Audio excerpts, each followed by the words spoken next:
Salut et fraternité, bonjour à tous. Bon, c'est une affaire entendue. Euh, euh, c'est aux parents de surveiller les enfants pour pas qu'ils aillent faire les kékés sur les barricades, enfin dans les quartiers, pour foutre le sou partout. Vous avez entendu ça, c'est le chef de l'État qui l'a dit.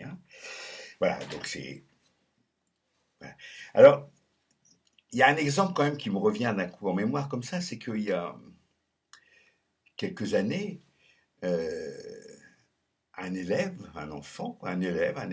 jeune, très jeune, a eu une aventure sentimentale et peut-être même plus avec une de ses profs de français notamment, hein, qu'ont fait les parents, qu'ont fait les parents.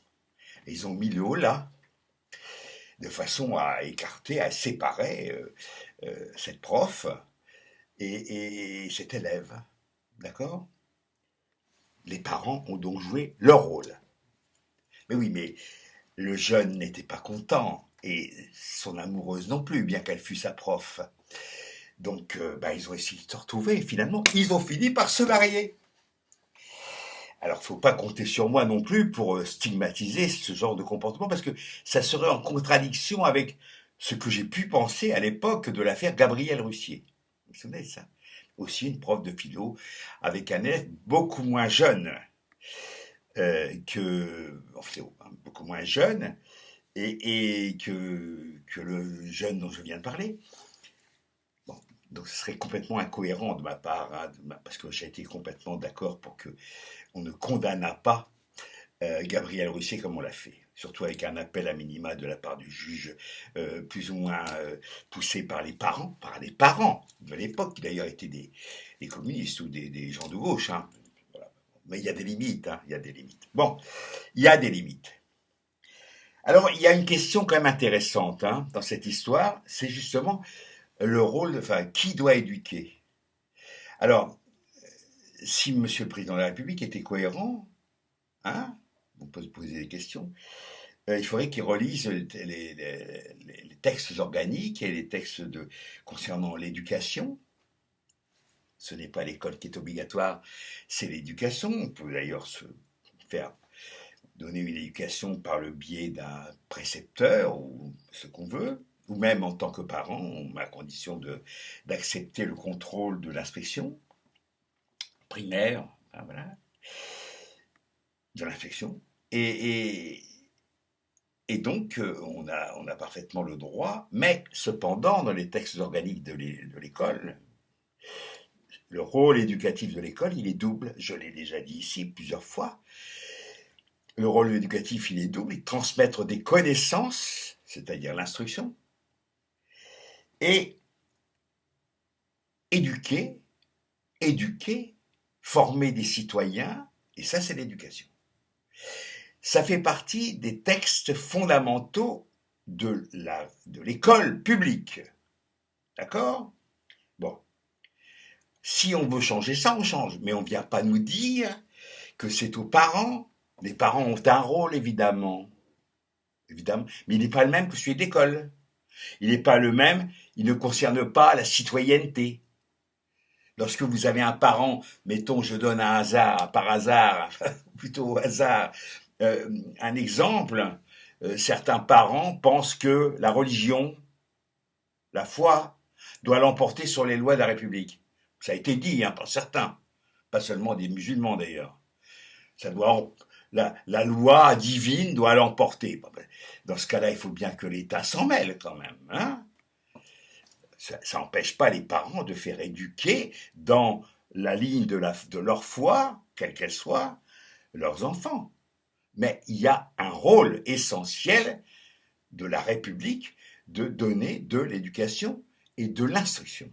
Les deux sont évidemment nécessaires. Bon, je rappelle ça parce que on voit tout et n'importe quoi.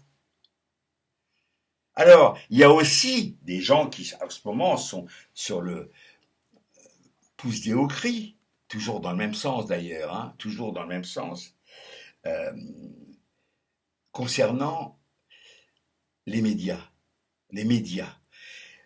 les médias, quand ils ont obtenu l'agrément, une télévision, une radio, etc., quand ils ont obtenu l'agrément, quand ils ont obtenu leur fréquence d'onde pour pouvoir émettre librement sur le territoire national, ils ont dû se répondre à un certain nombre de questions et notamment signer, s'engager sur un certain nombre de devoirs et de missions, informer proprement,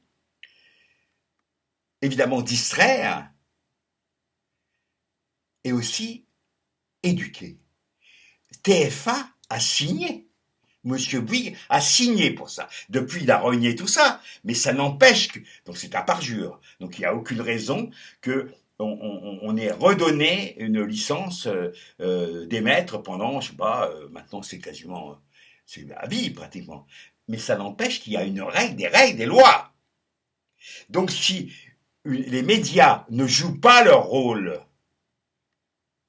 d'enseigner, d'éduquer, proprement, et pas comme ils le font de façon honteuse et partisane, ils ne sont pas dans les clous, ils ne sont pas dans la loi.